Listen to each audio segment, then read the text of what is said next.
Hello, hello. This is JJ from Together We Seek Online, and today I have Amy Edelstein. Amy, I couldn't be more thrilled to have you here because I have been talking about solo trips for about a decade now. And the fact that your new book encompasses your journey that hits you on so many levels is so exciting. So tell me a little bit about what your new book's about. My new book is a memoir. Adventure in Zanskar describes a 2-month segment of a 4-year journey I made in India in the early 1980s. So I traveled for 4 years on my own through Southeast Asia, primarily in the 4 northern states of India. Adventure in Zanskar is about a 500-kilometer trek I took in the high Himalayas, going up to 16,000 feet, which is higher than any of the Rocky Mountains in the States, on my own in the time before cell phones, before internet, before GPS. I had a Indian Army map that was about, this big and not entirely accurate with little dotted lines for footpaths. There were no roads. And I really went as part of my own love of nature, love of the wild, really wanted to spend extended time in those high mountains. And Zanskar is part of the Tibetan Plateau. It's the oldest Buddhist valley in the world. So it became Buddhist centuries before Tibet did. It became Buddhist some hundreds of years after the Buddha lived. Buddhism spread throughout the northern states of India during a time period and extended into that valley and influenced their religion, the Bon religion. So the culture there had been virtually unchanged for hundreds, if not thousands of years. And I had the good fortune of being able to visit just 7 years after the border opened to tourism. So it was really a special time. I can't even imagine. And I mean, just so bold of you to travel. I mean, I'm sure you've had some fears and insecurities, or were you too young to even know? That's both. I had some fears and insecurities, and I was too young to even know. I was 21. I had my 21st birthday in the mountains of Nepal, and then went from there down to India. So I was nervous about things, as any 21-year-old is. It's often a time of exploration and insecurity. But I had that youthful sense of being protected, which is just part of the adolescent brain maturing. You can't really see long-term negative consequences, so you don't really feel the danger. And my own curiosity was more compelling than anything I was worried about. And fortunately, I had just remarkably positive, uplifting, and supportive experiences. So, is there an experience that comes to mind, or really was an experience that encouraged you to write this book? I'm a writer. I love writing. I've written journals ever since I was 8, and this is my 6th book. So I do love to write. And I write also as stress relief. I know most people think of writing a book as something that creates a tremendous amount of tension, but for me, the process of writing is enjoyable and liberating. I run a nonprofit called Inner Strength Education, which teaches mindfulness in the high schools. And we work with 5,000 students a year in Philadelphia. So last year or a year and a half ago during the pandemic, our workload doubled because I'm used to online education, and I was able to quickly pivot from in-person to online. And we were teaching 70 classrooms a week of students online. So we doubled. And during that time, it was so tension filled, and the teachers were upset and the students were upset, and it was really difficult. I started writing in the middle of that just because it gave me a lot of inspiration, and it was my own form of contemplation in motion. I still meditate every day. I've been a meditator since 1978, but that writing was just, I thought we all needed some inspiration. And the time in Zanskar was such a special, moving, uplifting time for me, where I saw a culture that really worked and where people were really happy and really deep. And They were really joyful and fun-loving. And I just felt in the middle of the lockdown and a lot of discouragement we were experiencing, the world needed it and I needed it. So that was my catalyst after 40 years. That is a beautiful catalyst in regards to everything that we're experiencing. There's so much beauty in just nature, meditation, connection with one another that we don't need all this frivolous things that so many of us feel is necessary for joy. You have so much wisdom. Most people don't start meditating in high school, which it sounds like you did or close to it. So where do you feel like your wisdom comes from? I think wisdom comes from our own innate experience and sense of the ineffable that I think all human beings have access to if they choose to, or people have moments, even your most hardened individuals somewhere in their life had moments where it was beautiful. They looked outside, they saw the sun, or they were a child and something happened, and there's that original innocence or that potential for Buddha nature that is inherent as part of the human continuum. And we all have access to that. Some of us have easier access to that, and some of us make access. So I think there's an inherent sense of what's possible as part of the human continuum of emotional and inner experience. And then there's the pursuit, there's the application. So how curious are we about our experience? How many questions do we ask? How open are we to discovering what we don't know? How many unanswerable questions do we ponder? And how much do we value the insight we have? One of the things that I like to say is that a little glimpse of infinity is still infinite.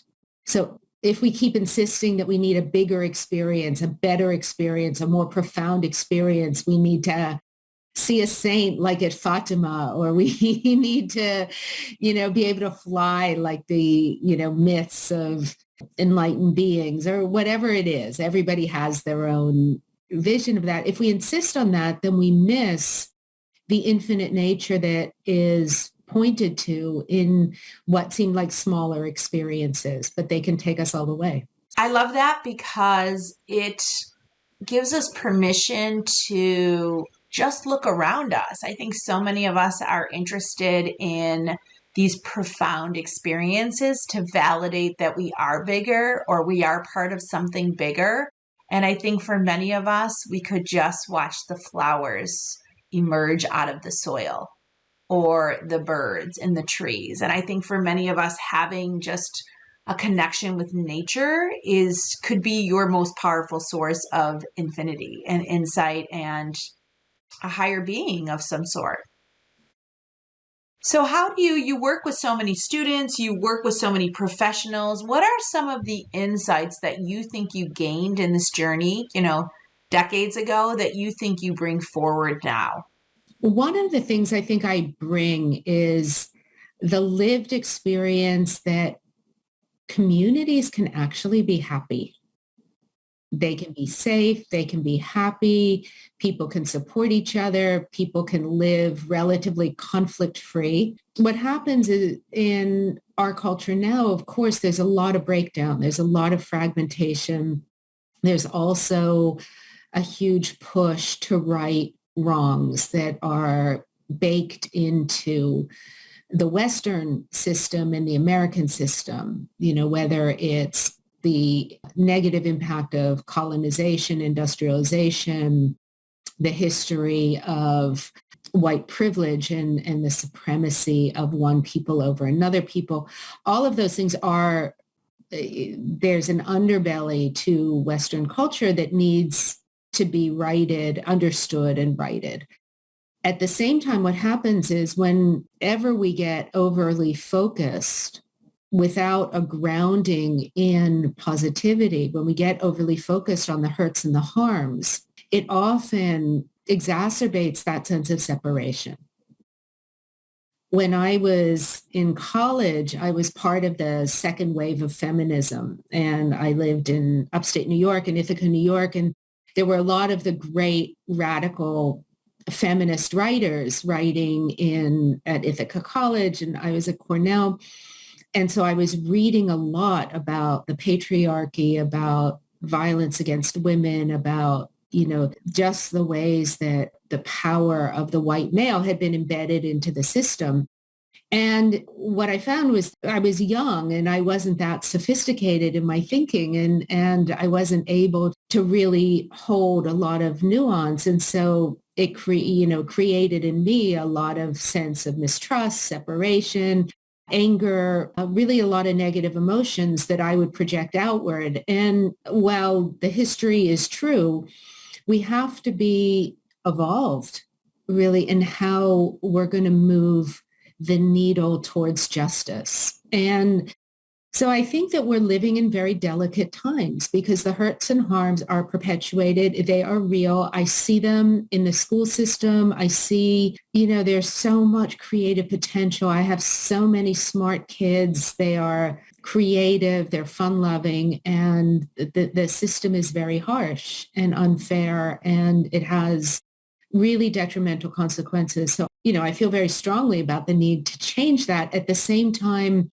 my personal bent has always been rooted in a perspective on humanity that comes from that part of us that is already whole, and that we come from that part of us that is already whole in order to have the strength and the courage and the love and the kindness to heal the kind of wrongs. I had the good fortune to meet Nelson Mandela 3 times in South Africa in the early 2000s, and his generosity of spirit after the incredible suffering he personally experienced, plus that he experienced on behalf of his people in South Africa, is just, he is extreme, but his lightness of being, his generosity, his ability to bring people together, to move the country out of apartheid without violence was unbelievable. So I use people like him or people like the Dalai Lama and other Tibetans who went through the Chinese genocide as my own personal examples of how do we move through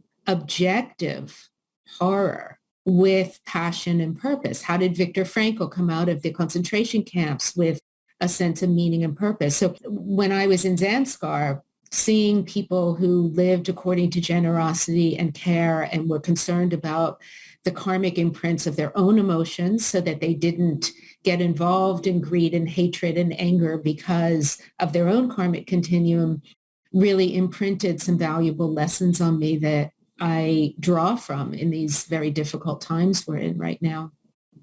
I can feel all of that in my heart. I can just feel not only the wisdom, but just the energy associated with these milestones that hopefully have indication of what is possible.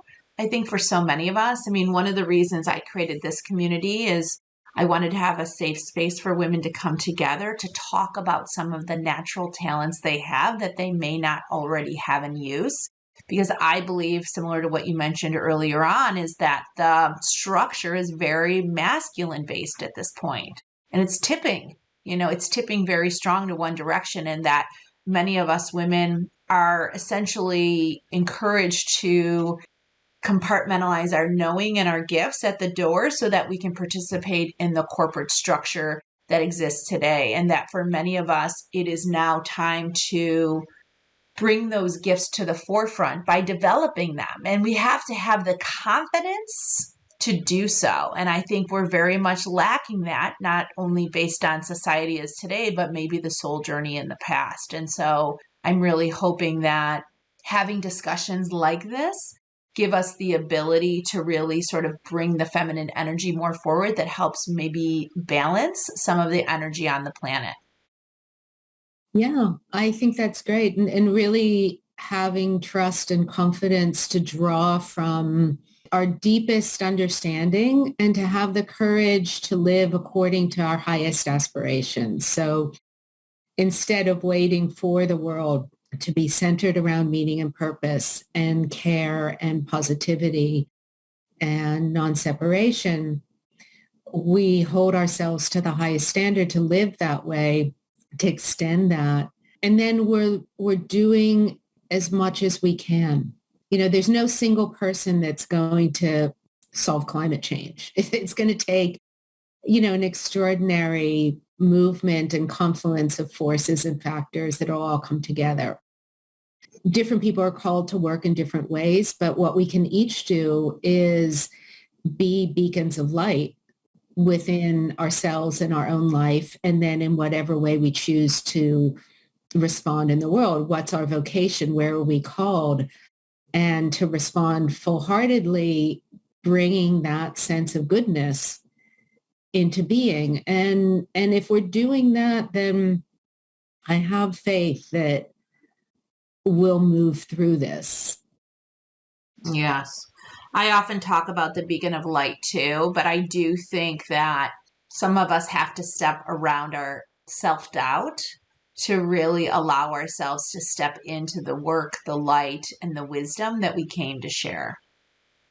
Absolutely. Self-doubt is, I wrote about it a lot in Adventure in Zanskar because I was constantly checking my motives and doubting whether I was doing the right thing. And is this really real or am I fabricating it? And what should I be doing? And I think that having that in the book, I think is helpful to people because you start to see that the mind will just go on and on and on. And you can have great realization and still have self-doubt coming up as a habit pattern, a mental formation, construct. And you can stop paying attention to it. At the time when I was young, I would just get involved and try to fight it and try to sort it out or find answers or solutions. And then eventually I just started to realize that I could just keep walking. I could continue on headed towards my goal. And that mood, that mind construct would die away, and then it'll come back, and it'll die away, and then it'll come back. But I don't have to get involved with it in the same way. It doesn't have to slow me down. It might be uncomfortable, might be unpleasant. I mean, I'd prefer to be in bliss or happiness, but it's okay. It's just a surface layer of being that we don't always have to dig underneath for. I know that Freud pushed the unconscious, but sometimes that's not always necessary or useful or valuable. Sometimes it is. Sometimes therapy is the absolute perfect thing. And we all need people to support us and to help us untangle our knots. So I definitely encourage all your listeners to seek help, get good help. And also know that not every thought pattern is significant. Yes. Yes. And I totally agree with you. You don't always have to dig through the mud to come out on the other side. Sometimes you can just compartmentalize it. As you channel some of your knowing, your experiences, not only with professionals, but also with the students. I mean, what are some of the nuggets that you're sharing with them, not only from the book, but maybe even just your travels that you feel like are landing? The main thing that I found that the students really love are the love and kindness meditations. Even the boys, or especially the boys, which surprised me because I thought they'd be much too cool for love and kindness meditations, but they actually really like them. They like leading them. And so it's very moving when you have a 17-year-old young man leading a love and kindness meditation in his own words for his whole class, coming up with things that you would never have thought of, and so heartfelt, so sincere. So that's really moving. The other thing that they really respond well to is just recognizing that they can choose what thoughts to pay attention to. That just because a thought comes up in their mind, they don't have to pay attention to it. It doesn't necessarily mean anything about them. And when they get that, there's such relief and release and excitement. I was in a class of 10th graders yesterday, and we were talking about, well, what's the difference between mind, thought, and awareness? Which, of course, don't, the working definitions I use in my courses, mind or brain is the organ of perception, thought are the objects that arise in perception, and awareness is the field within which all that arises. So we get there, but they just went into groups, a room of about 25 students in a public high school. And they were asking the best questions. You say they were asking, well, if you're brain dead, but you're kept on life support, do you still have awareness? Do you still have thought? Do you still have a mind? And they all, one group was talking about that, and another group was talking about thoughts being those things that arise in the mind influenced by the environment. And then, well, can you have thoughts that aren't influenced by your environment? And these were questions they were just coming up with on their own. So I love to see young minds engaging with the process of discovering, well, who am I? How does this all work? What are my own thoughts about this? And being able to express and disagree with each other in a fun way and have different opinions and not just trying to get the right answer for a test or a grade. And so it was really a delightful class. And that's kind of training helps the students engage with complexity. We're in a world with a lot of problems, not a lot of answers. And the best way to prepare for our future is to be unafraid of the unknown, unafraid of what doesn't have an answer, and be curious. That is so beautiful. So beautiful. So I'll open the line. If anyone has questions, they can unmute themselves. I think it's so interesting. We had a numerology on, Michelle, she was doing numerology a couple of weeks ago, and she was saying because the students now were born in the 2000s, they have different perspectives, different challenges, because their numerology is different. I mean, they've been born in a totally different time. And so they come, and I've even heard it when I was visiting Sedona, talking about our children being the rainbow children, where they see beauty everywhere. And I feel like just in your story and in stories that I've heard of other people working with students, like the perspective, the vision, the viewpoint is so different than what we've experienced growing up. Yeah, when I grew up in Pittsburgh, when I was in high school, there wasn't even a vegetarian restaurant. Vegan wasn't even a word in the common language. It was, hoagies and pizza and pierogies, really. So it's come a long way. Pittsburgh's now a very forward-looking city, and it's a beautiful place to live. I haven't lived there since the late 70s, but yes, times have changed. There's more interest in alternative healing, in whole person wellness, in respect for difference, respect for cultural difference, gender difference. There's more. That's in our common culture. We still have a long way to go in a way that it just wasn't in my day and age. I wish that all of our classes were the more classical education, that we're teaching students how to discover and define purpose, values, what's important to them, what's important to culture, where they're really getting training.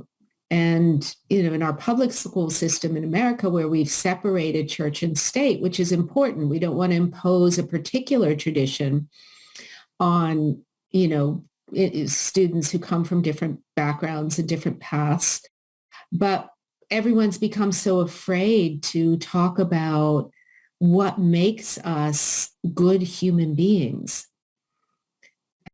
So what are those essential qualities that everyone needs to cultivate?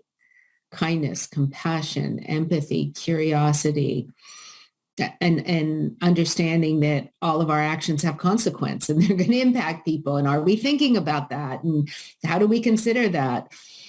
So that's really missing from our education system. And the parents aren't necessarily picking up the slack, and workplace isn't picking up the slack.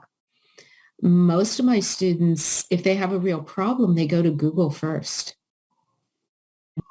As we know, that's hit and miss, whether you're going to get served up an algorithm with any wisdom in the responses or not. You're teaching a course called Living Your Epic Journey. Can you tell us a little bit about that and what that encompasses?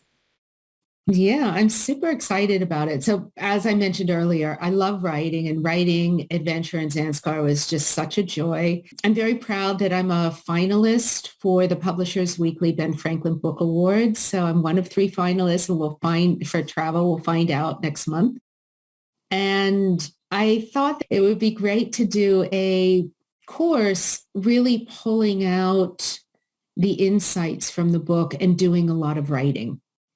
So, I'm sure we can post the link for that, but it'll start in a few months. And it's really going to take people through their discovery of their own journey. So Adventure in Zanskar, not many people are going to do that. They're not going to go up to the high Himalayas and go walking on their own for a couple months, and the world's changed. I don't know that that's needed.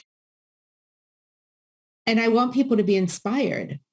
And I want people to start recognizing that the way that their own path has unfolded can become equally rich depending on the lens we bring to it. So that course is really about validating what those intimations are that we all have that lead us to deeper understanding, and then unpacking them in our lives and unpacking them through writing, which is often a way of accessing what we know but didn't admit to ourselves that we knew. But then we write it and we realize, well, we couldn't have written it if we didn't know it, so we must know it. So it's going to be a really fun experiential Well, course. I love it, and I hope you'll post some more information in the group about it as it gets started. And as we're wrapping up, obviously, if there's any more questions, you can come off mute and ask for sure.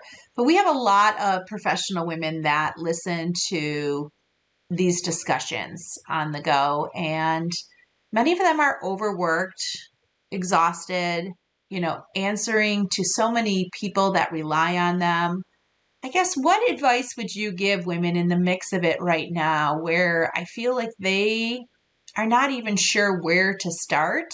And I feel like so much of your journey has allowed you to really boil down to the essence of what's important. So, what I have parting words would you have for them? My parting words for really busy people who don't have time to add one more thing is to resist the temptation to feel like you're doing it wrong and you need to add one more thing. Because busy people do things. And so when busy people get stressed, they do things to relieve their stress. And then they add more things, and then they feel more pressured, or they feel like I didn't do my exercise, or I didn't do my meditation, or I didn't do this. And then they feel like failures, and that doesn't help. So the way I work with really busy people, whether they're in the professional world or in the education world, is to really show people how to absorb and metabolize and appreciate more the moments of insight, joy, relaxation that they already have. And the thing about mindful awareness is the more aware we become, the more sensitized we are to, sorry about the sirens, the more sensitized we are to, and we notice. So if we start becoming aware that, oh, I love my morning coffee, that like I make my coffee, that first sip, it's just perfect. And maybe there's a lot going on, and maybe there are a lot of things to respond to, or there are difficulties, or we have older parents, or we have problems at work, or our children want lunch for school, or whatever it is.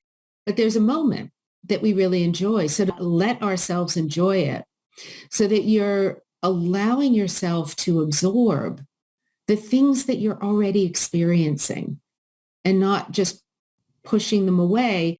But it doesn't take more time. It just takes a little bit more quality of attention. As we do that, we start noticing more. It restores us at moments throughout the day, so we're not so exhausted by the end of the day. We feel better about ourselves because we're getting nourished. We realize we're getting nourished. We cultivate our ability to receive support, enjoyment, love. And then we also start building that in more, just as a natural course of events. But really busy people My best advice is resist the temptation to add something else and allow yourself to pay attention and appreciate those small moments and let them be more than enough. They'll have their own power and their own momentum. That is beautiful. I feel even more grounded you just saying that. So thank you for that. So as women are listening, they're connecting, where can they find you easily? Two best places to find me are on my website, amyedelstein.com, or the nonprofit that I founded, that website, innerstrengtheducation.org. And you can find out about me and my work there. You can find the books. The books are on Amazon or in bookstores. I love that, Amy. And I'm even going to put it as a suggested book club because I suspect that it has some really great nuggets for book clubs. Thank you so much. Yes. Well, thank you for joining me. I look forward to following you and I look forward to keeping in touch about your programming and some of the work that you're offering, not only youth, but also us trying to keep everything going in the same direction. Absolutely. Thank you for having me and for building this community and empowering women to live a life that's filled with light and love. It's so much needed.